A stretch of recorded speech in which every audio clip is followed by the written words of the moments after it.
morning, children. Welcome back. Hope you all are fine. In today's class, we are going to study about an international organization. It is the UN or the United Nations Organization. We have already studied that followed by the First World War, an international organization was established which was known as the League of Nations. But unfortunately, the League of Nations could not achieve its goal. It was created with a view to prevent the outbreak of another world war, but it couldn't prevent the outbreak of Second World War. So, learning from the lessons of failure, the leaders of the world had decided to create another such organization which would do all the maximum possible ways to avoid the occurrence of a third world war. It was the United Nations Organization or the UN. Almost all the countries of the world are made as the members of the UN. See, one of the important reasons behind the failure of the League of Nations was that some of the important countries were not became the members of the League. So, to avoid such a situation, the founders of the UN had included all the countries of the world as its members. Let us study the objectives of the UN. The objectives and purpose of the UN is included in Article 1 of the UN Charter. To maintain international peace and security is one of the most important objectives of the UN. In the Charter, it is stated that the UN would take collective responsibility for avoiding the occurrence of a third world war. Another objective of the UN was to develop friendly relations among the member countries. If the member countries develop a friendly relationship among themselves, chances are there that they may not fight among themselves. So, to avoid another world war, the UN promote in maintaining friendly relationships among the members. This friendly relationship is maintained on the basis of equal respect and self-determination of people. We have to understand one important thing with regard to the UN. Though it is an international organization, it respects the will of the people. It do not interfere in the internal matter of any member countries. Until and unless the step taken by a member country is against the maintenance of peace in the world, the UN do not interfere. That means it respects the sovereignty of the member countries. The third objective is to achieve international cooperation in solving international matters. See, the world is so wide and the countries of the world are connected with one another in different ways. There may be economic connections, there may be cultural connections. In these different ways, these countries are connected to one another. So, the problem that may arise in a single country may affect the existence of other countries too. So, the problems that may be created in a particular country may be the problem of its neighboring countries too. So, to avoid such circumstances, the UN stated that the international problems could have been solved through international cooperation.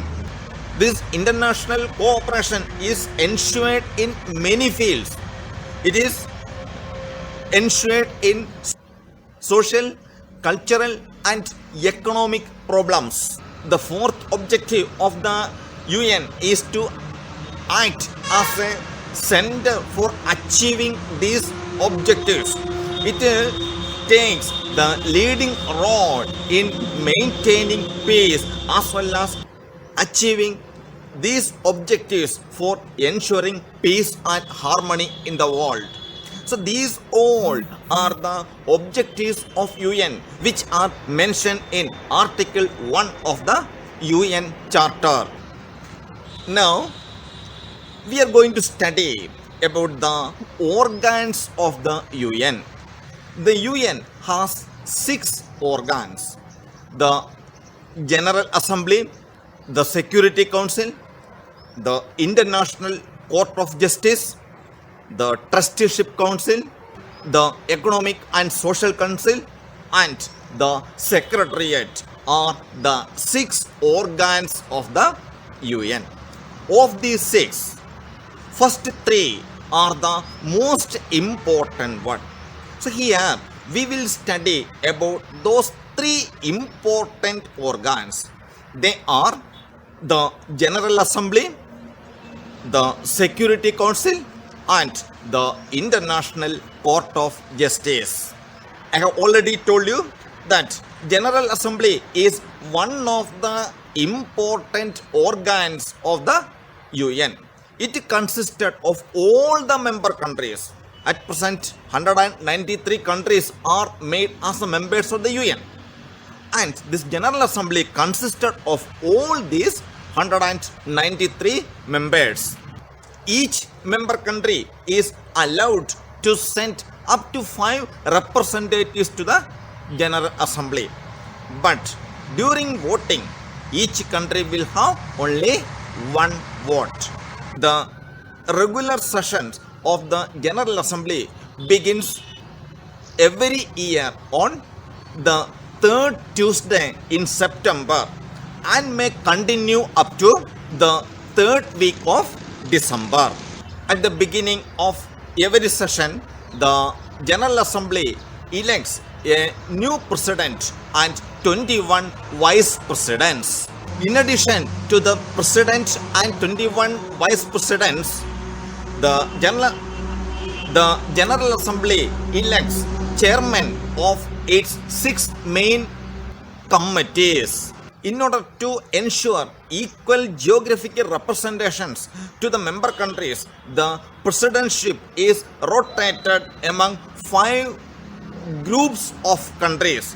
These 5 groups are from 5 continents. These 5 geographical groups include Asia, Africa, Eastern Europe, Latin America and Caribbeans, and Western Europe and other states. These are the 5 geographical groups of the member countries. In order to give equal representation, the presidentship is rotated among these 5 groups. Decisions on important matters are made on a 2/3 majority of the General Assembly.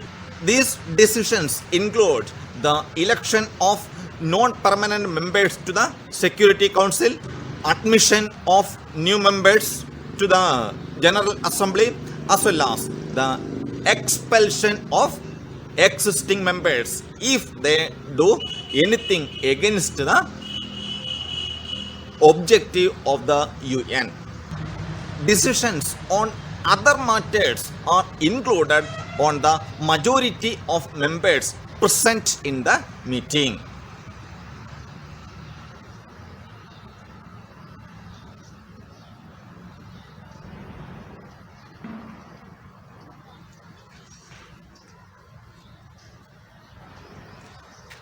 The UN Charter, based on which the UN came into being, clearly states the functions of the General Assembly. It includes to discuss and to make representations on the principles of cooperation in maintaining international peace and security, to discuss and to make representations, to discuss and to make recommendations any topic within the scope of the UN Charter or affecting the powers and functions of any organ of the UN to initiate studies and make recommendations to promote international political, social and economic development, to make recommendations on the peaceful settlement of disputes, to consider and approve the budget of the UN,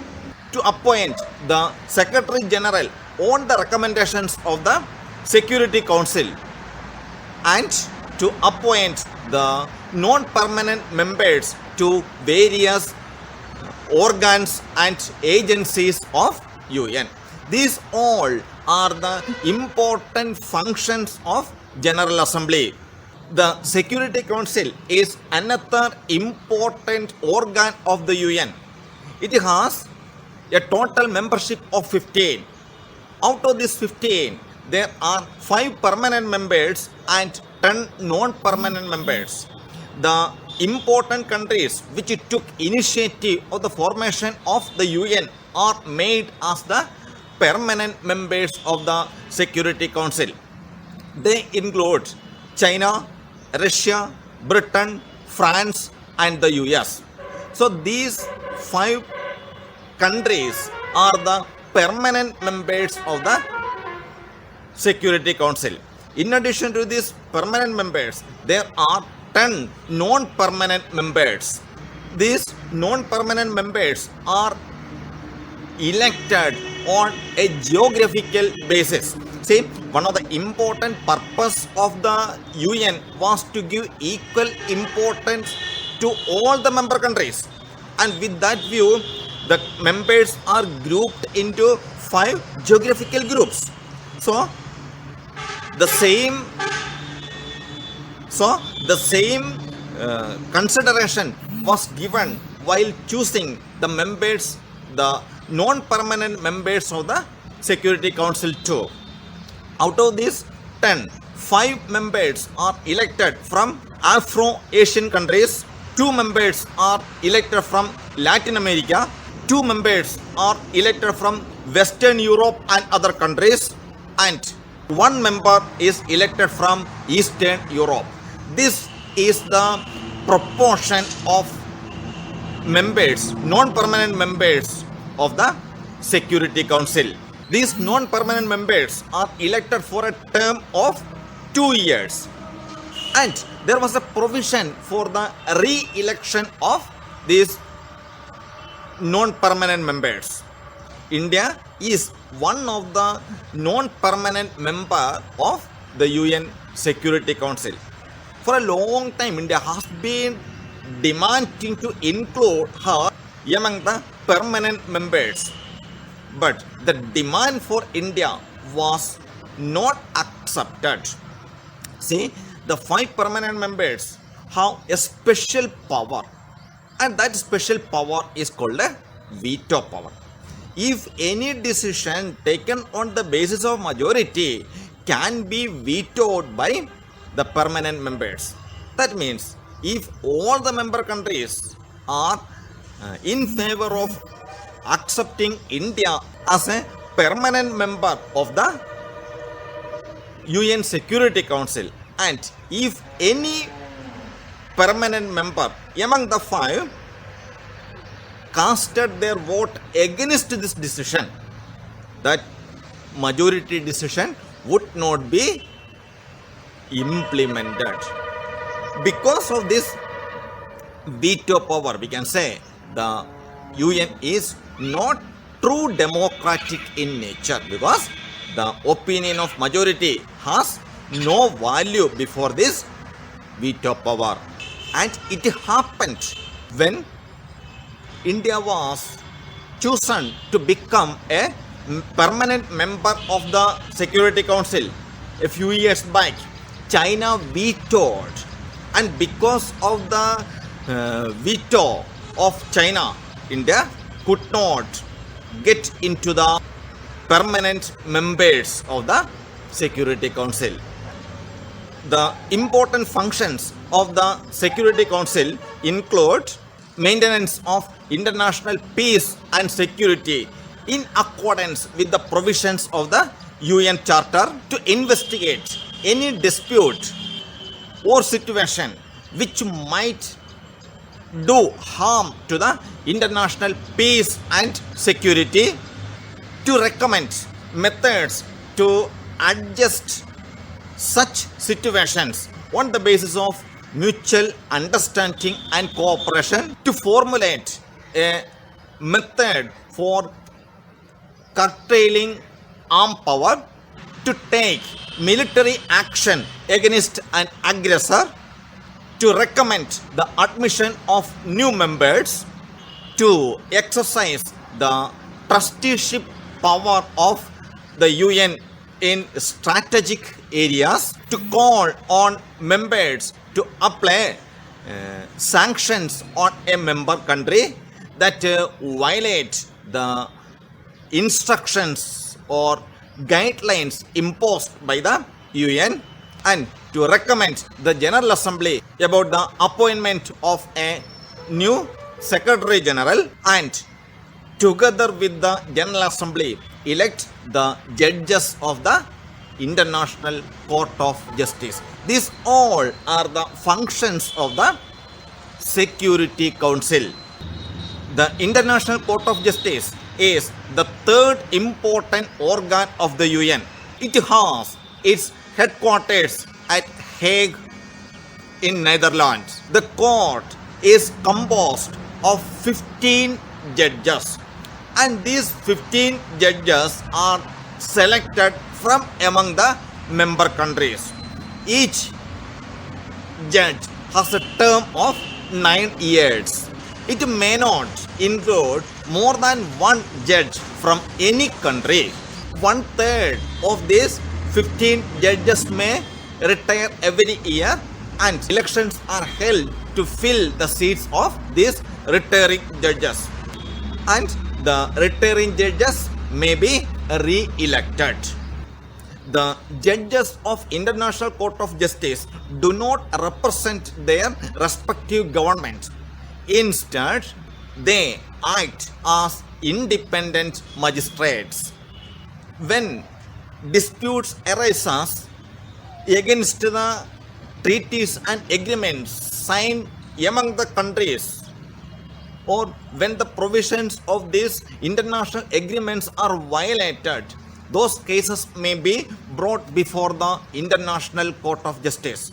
You may remember the story of Kulbhushan Yadav, when Pakistan unlawfully arrested and kept in prison. India brought the matter of Kulbhushan Yadav before the International Court of Justice and had got a verdict in favor of India. And being a member of the UN, Pakistan is bound to obey the instruction given by the International Court of Justice. And if any country is not willing to accept the guidelines or instructions given by the International Court of Justice, the UN has the power of imposing sanctions upon those countries. The court elects a president and a vice president among its members, and when they complete their term of 3 years, it is possible that they may be re-elected. UN has 3 other organs. They are less important: Trusteeship Council, then the Secretariat, and Economic and Social Council are the remaining 3.